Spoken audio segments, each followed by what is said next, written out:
Good morning folks, and welcome back to the channel. My name's Lee, your virtual airline pilot, back with you again with another review. Firstly, my apologies for the lateness of this review. Last week I had my humble abode turned upside down with a few renovations, so there's very little I could have done. So anyway, we're back with the reviews this week, as hopefully going to get 3 of them out. We are in the UK. This is Manchester Airport, and it was something I was going to review last week. But I didn't manage to get the time, so we're doing it now first thing. So Manchester International Airport in the UK, Echo Golf Charlie Charlie. This is the Payware version by TAIModels, currently available from AnyMills, SimParket and Orbix. And we're looking at version 0.1 for the PC version of FlightSim 2020. I can't find any details about whether it's available for Xbox, but we're looking at this version for the PC. The download is 1.68 gigabytes and it installs at 2.91 gigabytes, so just under 3 gigs.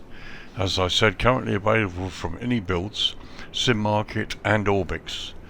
I'll give you the SimMarket price because they include VAT at 20%, €23.15, which equates to roughly $25.13 US, or £19.80 UK. Those prices are estimates taken from the euro, and they include tax, VAT, which of course could vary depending on which country you're in when you make the purchase. Now I've looked at prices and they're pretty similar across all 3 stores when you add the tax, certainly for the UK. So let's look at the features in this version. So features: handmade and detailed PBR ground markings and textures according to the most recent airport situation. Handmade realistic terminals, cargo buildings and airport buildings using the FlightSim 2020 PBR materials. Realistic airport lighting, taxiways, aprons optimized for performance to be used on most types of systems, and custom jetways. So there you go. In my opinion, some of those claims are met and some of them aren't. I have to say right off the bat, there's an awful lot of use of photo ground scenery, such as you can see here. It's all over the place within the airport boundary. Certainly in the landside areas, which they've done some work, quite a bit of work on. And to me, right off the bat, that's the only thing that really spoils it at the moment. But anyway, let's talk history now. Okay, so history. Manchester Airport, Echo Golf Charlie Charlie, is a public use international airport owned and operated by Manchester Airport Holdings. The airport is located in Ringway in Manchester in England, 7 miles or 11 kilometres southwest of Manchester city centre. In 2022 it was the 3rd busiest airport in the United Kingdom in terms of passengers and the 19th busiest airport in Europe in 2023. With 28.1 million passengers passing through the airport. The airport has 3 passenger terminals and a cargo terminal and covers an area of 1,400 acres or 560 hectares and has flights to over 199 destinations. Officially opened in June 1938, it was then known as Ringway Airport, a name still in local use today. During World War II, as RAF Ringway, it was a base for the Royal Air Force. The airport is owned and managed by Manchester Airport Holdings, trading as MAG, a holding company owned by the Australian finance house IFM Investors, and the 10 Metropolitan Borough Councils of Greater Manchester, with Manchester City Council owning the largest stake. Ringway, after which the airport was named, is a village with a few buildings and a church at the western edge of the airport. Construction commenced in Ringway Parish on 28th of November 1935 and the airport was partially operated by June 1937, with full construction completed in June of 1938. Its northern border was Yew Tree Lane between Fir Tree Farm and the Grange. East of the crossroads marked Ringway, and its southeast border a little west of Altrincham Road along the lane from Oversley Ford, running northeast then east to Stale. In 1938, KLM became the first airline to launch a scheduled commercial flight to Manchester. The first transatlantic flights to originate at Manchester began in 1963. The 3 times weekly service was operated by BOAC, or the British Overseas Aircraft Corporation, using a Boeing 707 via Prestwick. In 1969, the runway was extended to 9,006 feet, or 2,745 metres, allowing aircraft to take off with a full payload and fly non-stop to Canada. The airport saw rapid growth and expansion during the 1980s and 90s, shaping the airport for the coming decades. Many of the developments made during this period remain in place or have only recently been altered following the introduction of Manchester Transformation Project. Passenger numbers continued to grow, reaching the milestone of handling 1 million passengers a month for the first time in 1987. In 2010, the Airbus A380 Super Jumbo arrived, operated by Emirates, which continues to operate the aircraft up to 3 times daily on its route to Dubai. In 2014, the Manchester Airport Metrolink route launched as part of a route expansion plan of the Manchester Metrolink tramway, aiding transport to and from the airport to the city centre. In 2019, the first phase of New Terminal 2 extension was completed and Pier 1 opened on the 1st of April 2019. The second phase of the extension plan opened in July 2021. As part of the government's Future Air Transport White Paper, Manchester Airport published its master plan on its proposed expansions until 2030. Demolition of older buildings such as the old storage buildings, the old Alpha Catering building and the Mails Garage to the east of Terminal 2 has already begun to make way for a new apron and taxiway towards 05 left 23 right, and eastwards extension of Terminal 2, which is planned to provide 15 more covered stands. Despite the hit that Manchester Airport took during the COVID-19 pandemic, currently over 44 airlines still operate into and out of Manchester Airport on both a scheduled and seasonal basis. So there you are, folks, another former Royal Air Force airport that became a civil airport and has grown over the years to a real major international airport in this country. So let's have a look at runways now. So Manchester Airport operates 2 main parallel runways. Runway 23 left 05 right, and we're looking down the throat of it now, measures 10,007 feet or 3,050 metres. Runway 23 right 05 left comes in slightly shorter at 10,000 feet or 3,048 metres. Both runways are made from concrete. The airport lies at an elevation of 257 feet or 78 metres and sits within the GMT UTC time zone. The UK, of course, does observe daylight saving time, which is not in operation at the moment. We're in early March 2024, and so the airport remains on GMT UTC. It will, of course, go forward 1 hour at the end of this month. So runway 23 left, we're looking down the throat of it now, features high intensity runway lighting, high speed exits, HST on exits Victor Delta and Victor Charlie, and you can see them here, and precision approach path indicators on the left side. The approach lights, of course, are here, and again they're on the charts too, so this is all good. The only thing is you've got runway end identifying lights and touchdown zone lighting, which again is not on the charts for this end of the runway, but it's in the scenery and I've got no complaints about it. Approach options for 23 left should you wish to land. You've got RNP approach option and a VOR approach option, no ILS on this runway. So let's look at the other end, 05 right. So here we are at the other end, runway 05 right, which features high intensity runway lighting, the high intensity airfield lighting system, centerline lighting and precision approach path indicators again on the left side. And again you can see touchdown zone lighting there and runway end identifier lights as well. The approach lights are again as per the chart, so you've got them here. Approaches for this runway, you have a standard instrument landing system for 5 right, and you've also got a VOR approach option. So let's have a look at the other runway. So here we are looking down the throat of 05 left. And again we have high intensity runway lighting, high intensity airfield lighting system, version 2, which is a slightly different version. Touchdown zone lighting and centerline lighting, again on the charts for this runway, and precision approach path indicators. Now according to the chart it says right side, but we're showing them in the scenery on the left. Let me just double check this. Yep, 05 left. According to the chart, the PAPIs should be on the right side and they're on the left. So this is the only thing that's wrong here. Basically the runway has everything else except the PAPIs are on the wrong side. So approach options for 05 left. You have an instrument landing system certified to both category 2 and 3 low visibility operations. And you also have a VOR and DME approach option too. So that all looks pretty good apart from the location of the PAPIs on the wrong side.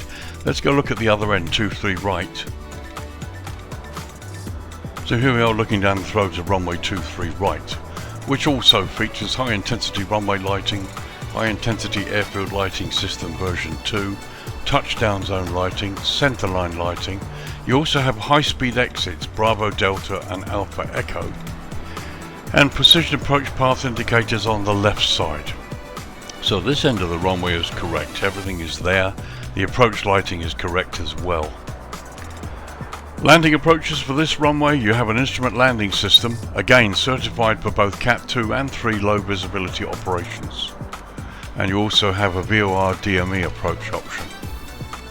To be honest, when I'm flying online on VATSIM, it seems these days that 23 right, this runway, seems to be the preferred runway. I mean, in this direction is the preferred one when the winds are not favouring the other end of the runway. It seems to be landings and takeoffs seem to all happen on 23 right. Don't think I've used 23 left for takeoffs, which is what normally happens for some time now. Normally takeoffs are on 23 left, landings on 23 right. However, they seem to be using this end quite a lot lately. And obviously when the wind is over 5 knots, 5 or 6 knots, generally they'll bring you in on 05. All the runways are fully grooved. So as I've said, runways 23 left and right are the preferential runways subject to conditions. The 23 left 05 right is not normally used between 10 PM and 6 AM local time, except when this runway 23 right is out of service. And Manchester Airport has strict restrictions for use between 11:30 and 6 o'clock in the morning local time, so you guys should see the charts. So that's runways for you. Let's have a look at the jetways and do a jetway test. Okay, jetways, so here we are, stand 25. I've connected the tug and we've spawned directly from the menu. Let's see if the jetway connects.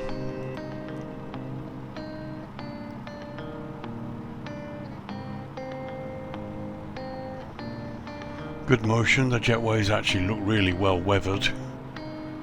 And this one looks like it might connect.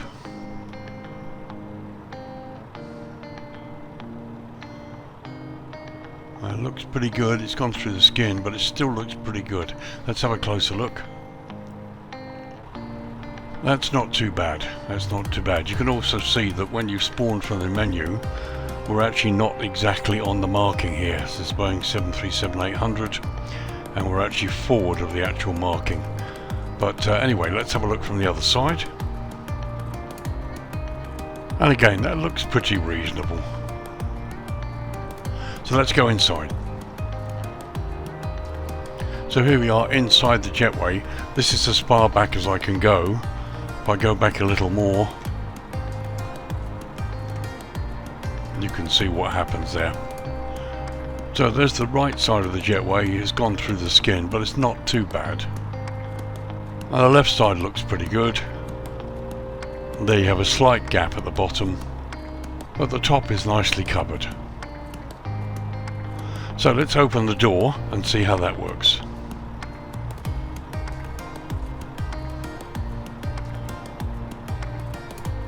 So the door opens. Let's see if I can have a look. So at the bottom and at the top and at the sides, you can see the doors open nicely and there's no infringement of the rubber at the side. There's a view from inside the aircraft. We're in the PMDG Boeing 737, so you can see the door is closed. Yeah, not bad at all actually. And while we're here, here's a look at the jetway itself. Very weathered and rugged. yeah, it looks fine. The wheels move, they're not great, but they work okay. All in all, this Jetway is perfectly acceptable. So let's disconnect it.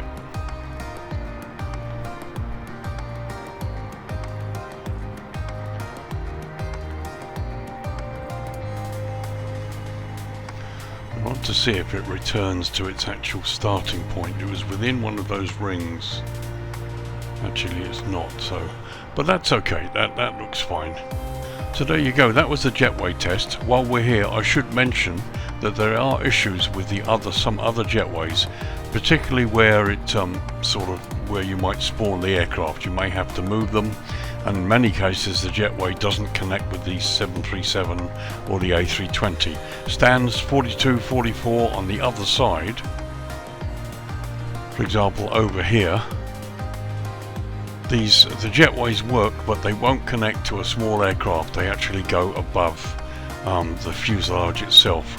So unfortunately, they don't work too well. So you're going to have to be particular about where you park your aircraft. So that was your Jetway test. Let's get down to the airport proper and have a good look at this and see how good it is.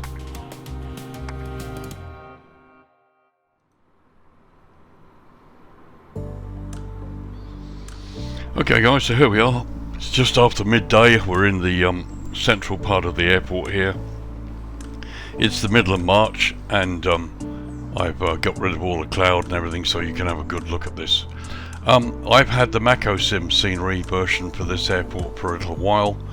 That's been out some time. I have to say that if you check their site, the MACCOSIM version is about to get some massive overhaul. So what I've done is I've had a good look over the current MACCOSIM version before looking at this one to sort of compare the two. So anyway, we'll have a look at this airport as it is, and I'll give you my thoughts about it, certainly with regard to the MACCOSIM version at the end of this tour. So here I am on stand 43 as my aircraft down there.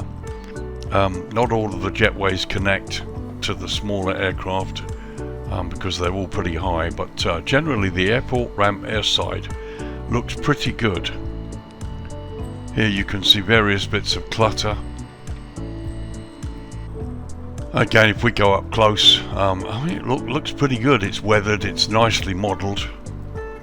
And here, certainly airside, the roads and the taxiway ramp area looks pretty good. It's all modelled in 3D, nicely weathered. Here you can see evidence of it on the buildings. And here you can see more evidence of the 3D modelling here airside. It looks pretty good. And here we can actually go inside the airside part of this terminal building. And you've got some internal modelling there. And strangely enough, you've got this one single lady sitting at the table at the far end there. And you have a couple more here on the other side of the building. But as you can see, going back to airside, things look mostly pretty good. And over here, more bits and pieces. And here you can see, I mean, the taxiways and the ramps, the markings, the concrete, the way it's all been done. It's pretty real. It's as per the airport. I've been to Manchester a few times and flown in and out of it. And yeah, it's pretty much as it should be. Nice touch to see the security cameras everywhere. But as you can see, just from this area here, you've got the various markings on the ground. Taxiway markings are all as per the charts. I've done extensive checking because I used to taxi down Delta to go across to 23 left. Now you can't. It's Papa. They've cut off the Delta taxiway, but there's been some changes since I was last here. So I've had an extensive look at the taxiways to make sure it works with the charts, and that's pretty cool. So let's do a little airside tour over here, crossing the buildings. As you can see, oh, it's all pretty good. You've got the car parks there, nicely done.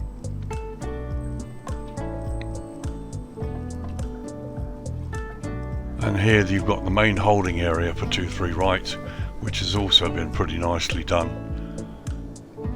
You can see there to the left there's extensive use of photo scenery. Here's the airport pub. mean, the modelling's okay, but they haven't really got the colour right. I mean, that pub should be more white rather than dull grey. They're missing the razor wire on top of the fence here as well. And I see this quite a bit. You can see you've got floating cars. There are various elevation issues around, and I'll show you some of them. I mean, the pub looks nice, but to be honest, the one in the MACCOSIM version does look better. And here's an example of some of the terrain elevation issues they've got. They haven't quite got this modelled correctly into the scenery or into the default scenery. I mean, this looks pretty horrendous. But then this is sort of way off sort of the airport environment. So probably it's not really an issue for most people. But it just, you know, it's just a lack of attention to modelling in my opinion. So again, you've got floating cars there in the car park, unfortunately. Car park modelling's pretty good overall. Again, you can see lots of low resolution ground photo roads. It's a pity really this hasn't been done 3D. There's a lot of this that really should have been modelled better. You see, it looks pretty ugh. You've got pretty nice car park modelling and building modelling here that's kind of spoilt by the low resolution. So here you can see landside development inside the terminal. So here we've got check-in desks with no passengers or staff,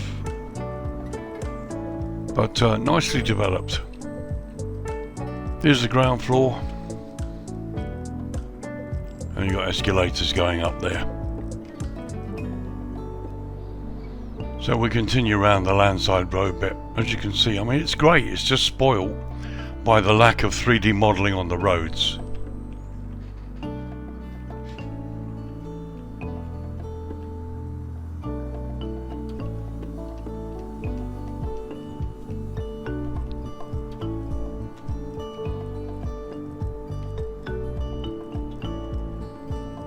I just feel that the ground could have looked better with 3D modelling rather than what's been done here. It just looks so low resolution. But to be honest, that seems for me certainly to be the only major issue, apart from the terrain problems. Overall airside, you've got no problem at all. For the pilots that want to come in and out here, airside looks great. You've got everything you need. But here, as we travel landside, there's some nice building modelling and lots of effort's gone in here. But it's kind of spoilt with the low resolution ground. Here you've got hotels coming up to the other terminal. Now again, you see they've done this in 3D. Why couldn't they have done the rest? Look at that. I mean, it looks really bad with the 3D road and the low res ground there to the right. It looks pretty ugh, to be honest. So here we are coming up towards the terminal. I mean, this is nicely modelled. Okay, lack of people outside. Got one car parked up there. But there isn't a total lack of people. So here's the inside of the terminal, and there's plenty. Okay, you've got people there, but you've got nobody at the check-in desk, which is a pity. But as you can see, landside here in the terminal, well, this is nicely modelled. The ambience is great. And the signage is good, crystal clear. You know, they've had plenty of effort here.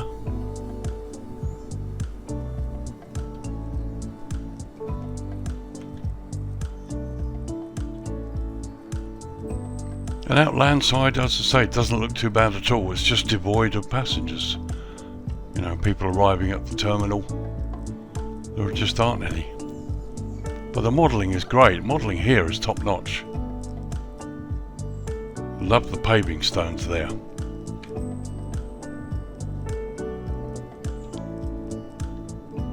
It's done, it's very, very nicely done.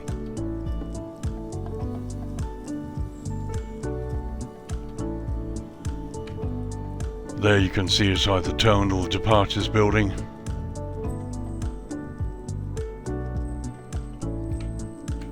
I mean, this is nice.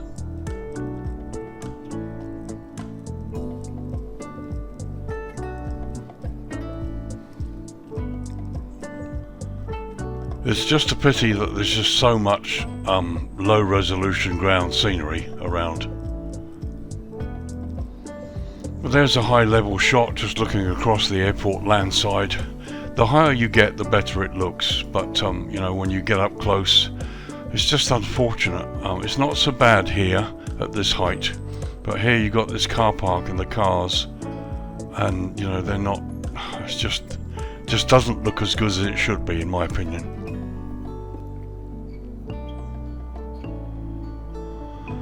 So one thing that has been solved in this scenery is this area here, the ZULU apron.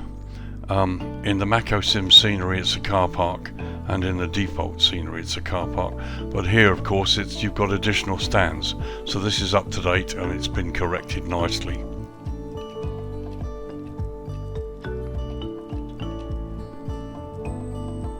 And as I said, airside out here on the airfield, it looks great.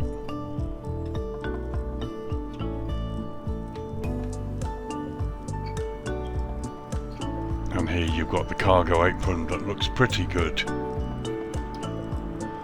Again, various vehicles, bits of clutter, all specific to the airport, very impressive.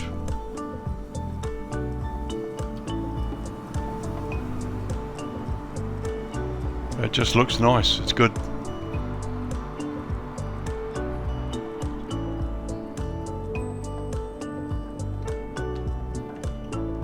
So here's the Thomas Cook hangar. And there's a side view, and you've got the Jet2 hangar there, and another one over there. Control tower, this is the control tower here. Let's have a look.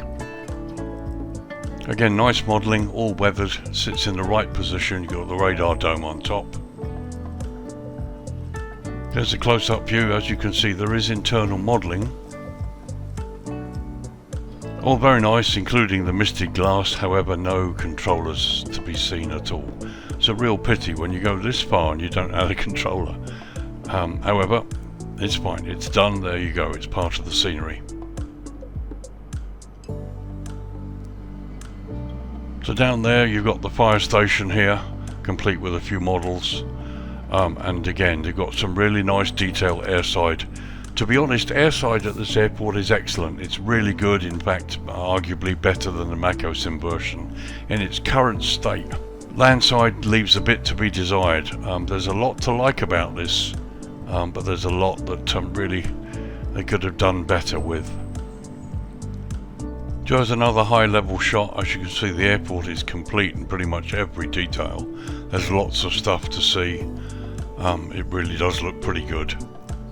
And they're looking to the northeast. You've got the threshold of 2-3 right there, and it's fine. Really, in terms of an airport developed for flight simulator for the pilots to land and take off at, you've got everything here. It's great. It looks good. The modelling and the detail is great.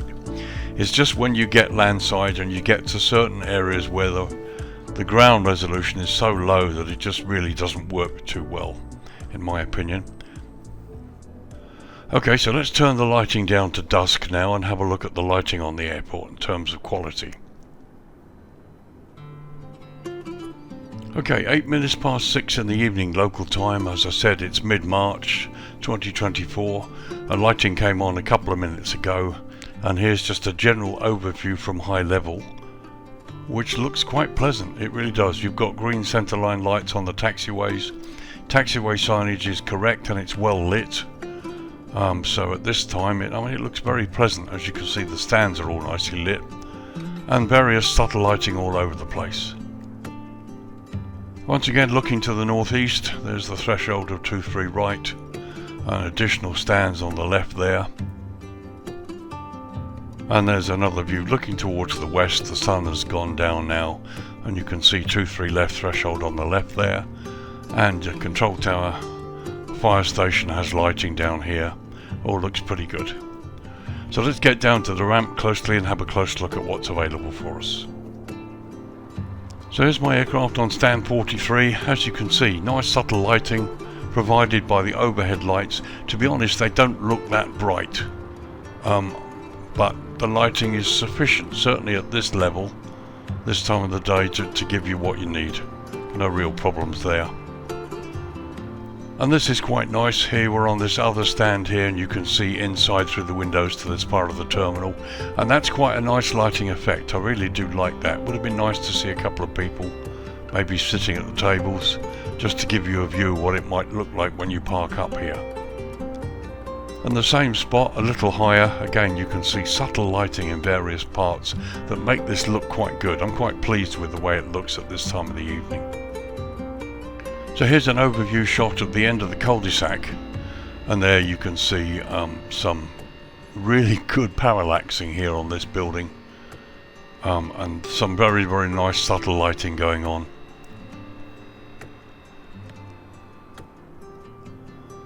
So here we are inside, and you've got a couple of people in this airside area, and some tables and chairs looking the other direction. Here's the upper level of the same section of the building. You can see tables and chairs and plants.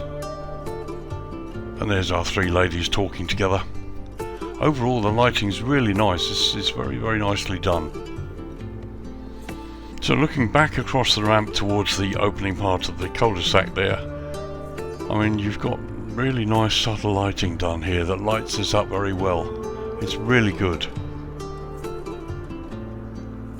And as we look landside, you've got various buildings, hotels, odds and sods that are lit up in a really quite a nice way, I have to say.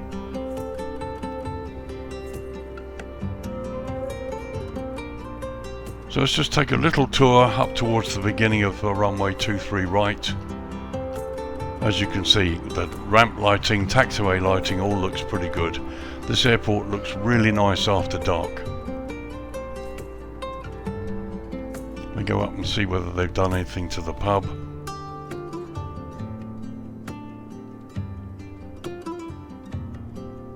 No, that's not lit. That's a pity. The airport pub is such a feature of this airport. They really could have done a little bit more of a job on it. It's quite important, certainly for plane spotters, and they get lots of people here up at the weekends, winter and summer. So let's have a little skirt landside over the car parks and the buildings, and again some nice lighting. This just looks so much better after dark. It's a pity during the day it just looks a little bit bland with the low resolution ground textures. But here, as we go over the various hotels and various landside bits, it looks good. It looks very nice. As we drop down here to look at Terminal 2, here you've got these two hotels, and that looks brilliant. It looks really good.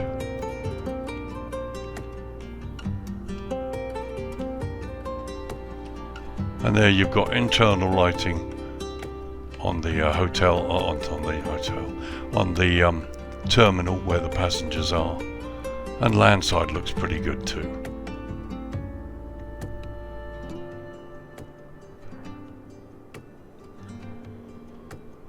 And crossing back airside, again here's evidence of some very nice subtle lighting, and again they've lit up the ZULU apron, which is very nice.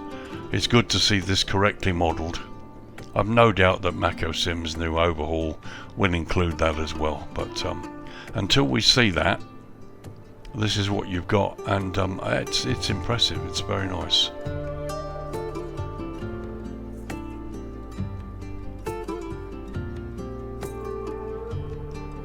So here we are coming down the other side of the taxiway. There's your cargo apron. Some nice subtle lighting on the Thomas Cook building there.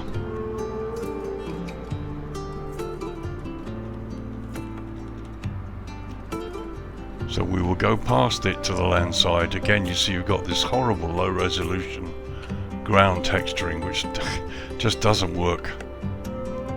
It looks better at this time of day, but generally it just doesn't work.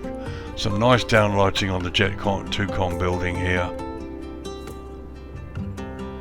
I mean, that looks quite impressive.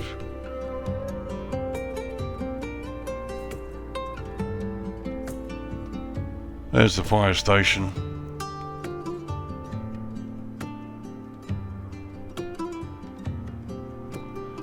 And here you can see some very nice subtle lighting inside the control tower.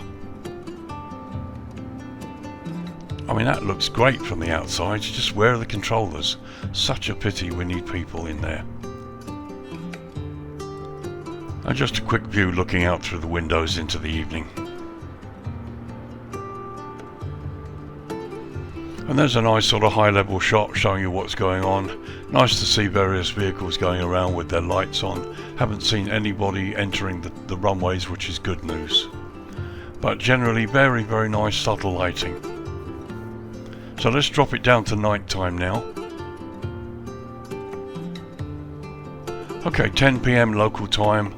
And interestingly enough, the lighting has come up, but it's come up as a tungsten yellow. There's a lot more tungsten yellow in use here.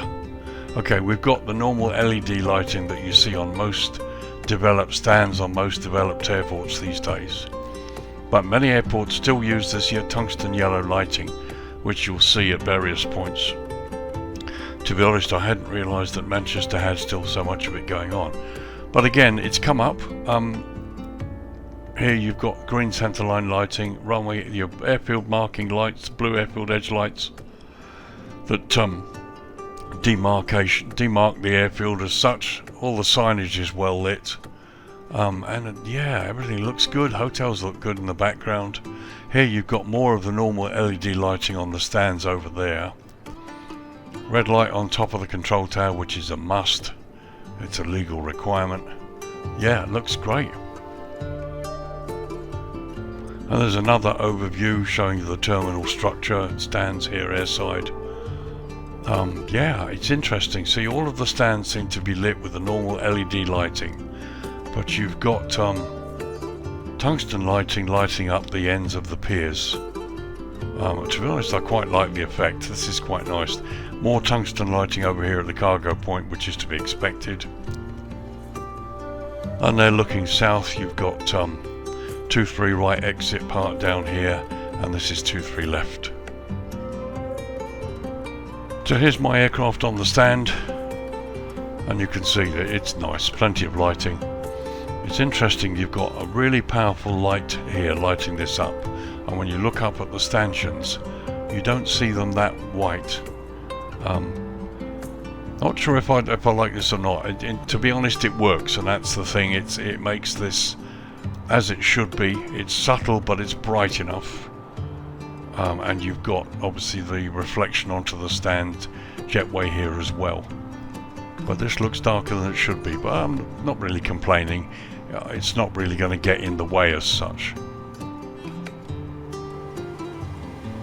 Okay, quick view from the cockpit here, as you can see, straight out the front. This is the view you'll get when you pull up on stand 43.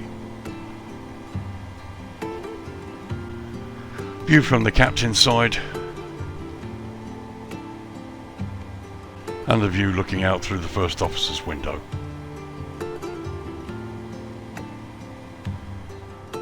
So here's a look at the terminal section airside at the end of this cul-de-sac. It all looks pretty good, it's fine, it looks nice.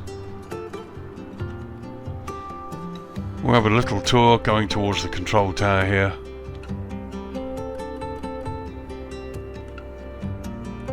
As you can see, fire station is lit down there. We'll go right through the tower. Yep, oh nice. Well, there's the Thomas Cook building below us. Cargo area to the left there. It's fine, it's very nice indeed. It's nice actually to see the mixture of the tungsten and the LED lighting. It actually gives quite a nice effect. So here we go across the top of the other terminal, and the blue lighting looks great, to be honest.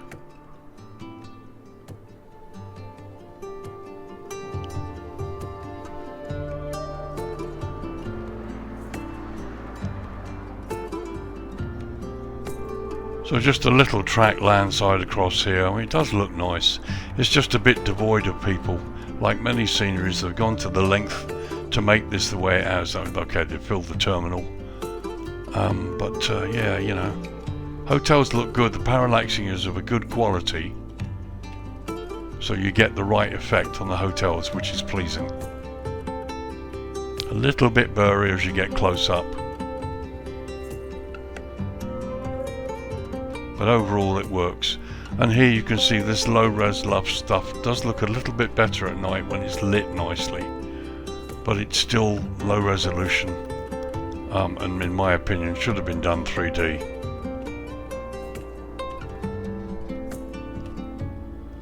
But the lighting effects are really good. It's the one good thing about this airport. In fact, there are many good things, but it stands out for me. The lighting is very, very nicely done.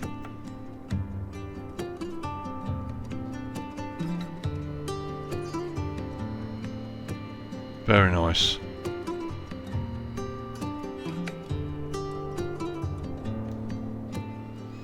Okay, so let's bring up the dawn, and if I've done this rightly, the sun should come up behind me, and see what sort of a effect we get on the airport. Okay, 10 to 7 in the morning, and as you can see the sun's come up behind us and we get this nice red glow on many of the buildings here. It looks really nice. And there we are looking towards the east, the sun's coming up over the horizon, and yeah, all in all really nice. Okay, 10:30 in the morning, and time to give you my thoughts and conclusions. Okay, at the moment, this is the best version of Manchester at the moment. MACCOSIM, if you've got that or you're interested in buying that, that's good. There's no question about MACCOSIM's airport is really good. I bought it the moment it came out. It's an excellent product, and according to the author's website, it's due for an overhaul, which I believe started last month. So I don't know how long it's going to take him, but there's work to be done on that, which may well be released within the next month or so, I don't know. But currently this is the best version, although I should say MACCOSIM is a good £5 cheaper. You know, this is the MACCOSIM version is well worth the money, to be honest, in terms of price. But at the moment, if you want the most modern version of Manchester International Airport, this is it. What do I like about it? I like the modelling. The airside is brilliant in terms of coming into land and parking up here and looking around the airport as you taxi in, and again with the same when you're taxiing out for takeoff. It's going to look great. You could get some great videos out of this because the modelling is lovely. Some of the stands don't work too well. I'm on stand 43, which should be fine for a 737, but unfortunately the JETWAY can't connect to it. So that, I'm not sure if that's a JETWAY issue in terms of modelling, or whether that's a real world issue. It's been a long time since I've actually flown in here. And we used to park up at stand 44, 757 with British Airways. Shows you how long ago it was. And that didn't seem to be an issue, but for some reason the stands over here were just, the JETWAYs are really high up and they just don't connect properly. But lots of airside, the modelling is wonderful. Everything down to the Thomas Cook here. Control tower's great. It just needs a controller or two inside, which is it's a pity. That needs to be done. What don't I like about it? As you can see, loads of low resolution ground photo ground. Even there's some bits airside, but landside it's dreadful. And it should, to be honest, in the central area here where they've done all the modelling on the terminals and lots of internal bits and pieces as well, the ground should have been modelled 3D with the car parks as well. The airport pub, a very famous place at Manchester Airport, the quality isn't that great, to be honest. It's better in the MACCOSIM version. But anyhow, I don't know, maybe TAIModels, if they're going to be watching this, maybe they will improve this. There are just a couple of things I think really. I mean, the big showstopper for me is the low-res ground photo scenery everywhere. That's a real pity. But to a great extent I can live with that because there's hardly any of it airside. So flying in and out of here, you've got everything you need really. I would like to see a couple of controllers in the tower. That's a really nicely lit and modelled tower, certainly after dark. Crying out for a couple of controllers. The airport pub, I'd like to see a job done on that because it's a very important feature of Manchester Airport. And unfortunately it looks so left in this version of the airport. And as I said, they've done loads landside, and the terminals look great. You've got people and chairs and tables, internal modelling featuring all over the place, which looks fantastic after dark. But there's more that could be done really to bring it to life a bit more. But overall, it's a really, really nice scenery. So price, okay, so you're looking at 19, just under 20 quid. It's probably about right. Maybe it could be a couple of euros cheaper when you compare it with other sceneries like this. Remember, Manchester is quite a big airport, and there's quite a bit that's been done here. So the price is probably about right. 18 to £20 UK, including tax, remember. Or getting on for 24 euros. It's probably about right. 22, 24 euros is fine. So yeah, you know, the airport pub is much more realistic in the MACCOSIM version, and of course the MACCOSIM version is about £5-6 cheaper. But remember, they're due to overhaul that scenery. It's undergoing development to bring it up to date. You've seen the terrain issues, but they're generally off airport outside here, so it's not really an issue. But yeah, to have Manchester Airport in its best state currently, for you as a pilot flying in and out of here, this is it. And I would recommend it for that reason. I'm going to use it, but I wait with bated breath to see what MACCOSIM do. But yeah, it's well worth the price. It's well worth buying if you fly in and out of Manchester a lot and you want the best version of the airport in terms of its up-to-dateness. Yeah, this is it. And you put up with the photo ground. You know, it's not really a problem. It looks wonderful after dark. I mean, in the summer, coming in here in the late evening when the sun goes down, it's going to look wonderful. So yeah, recommended. I like it. I really do. It's better in many ways than I thought it would be. So there you go, folks. Manchester International Airport in the UK. Echo Golf Charlie Charlie. A Payware Scenery. This one by TAIModels. Currently at version 0.1 for the PC version of Flight Sim 2020. Downloads at 1.68 gig and installs at 2.91 gig, just under 3 gigs. You can get it from AnyBuilds, SimMarket and Orbix. SimMarket price includes VAT, which is €23.15, which equates to roughly $25.13 US, or £19.80 UK. Those prices are estimates taken from the euro, and they do include tax or VAT at 20%, which is the tax for the UK. But just bear in mind that may vary depending on which country you're in when you make this purchase. Prices are similar across all three stores depending where you buy it, so it wouldn't be an issue really. But it's a nice airport, very nicely done, well up to date. One or two issues which don't affect you as a pilot. And the other thing that I should mention, there is the sloping runway on 23 right. It's there. Manchester is famous for having the hump in the runway, and that's there. It's in the scenery. So there you go, folks. I'm going to wrap this up now. Thank you for joining me. I'm sorry if it's turned out to be another long review, but you know, I really have to look in detail at these things because there are people asking me whether I think it's good or whether I should buy it or whatever. And in fact, I did buy this. I wasn't sent it by the developer for review. I bought it. So I have this, and I have the previous MACCOSIM version. So and still the comments are still mine. They're not been influenced by anybody. But I like it. I can recommend it. If you want the best version, this is it. Those of you are happy with the MACCOSIM version, that's fine. The current one out there is a good £5 or £6 cheaper. And they're working on an update, which, who knows, may be released free. We'll see. So we wait for that. In the meantime, thank you for watching, folks. My apologies for the lateness of this review. But here it is, and I hope it's been useful to you. Thank you for watching. Stick by me this week when we're going to look at the two versions of Barcelona that's out. Aerosoft Simwings has brought one out, and MK Studios has brought one out. I purchased both of them for the review because I was asked to do a review for the scenery, so I'm going to try and get those two reviews out this week as well. They will be two separate full video reviews. Realistically, it's the only way, to have a look at airports that are the same to when you're looking at differences. So that's coming later this week. Thanks for watching, guys. My name's Lee, your virtual airline pilot, and I will see you in the next video. Bye bye for now.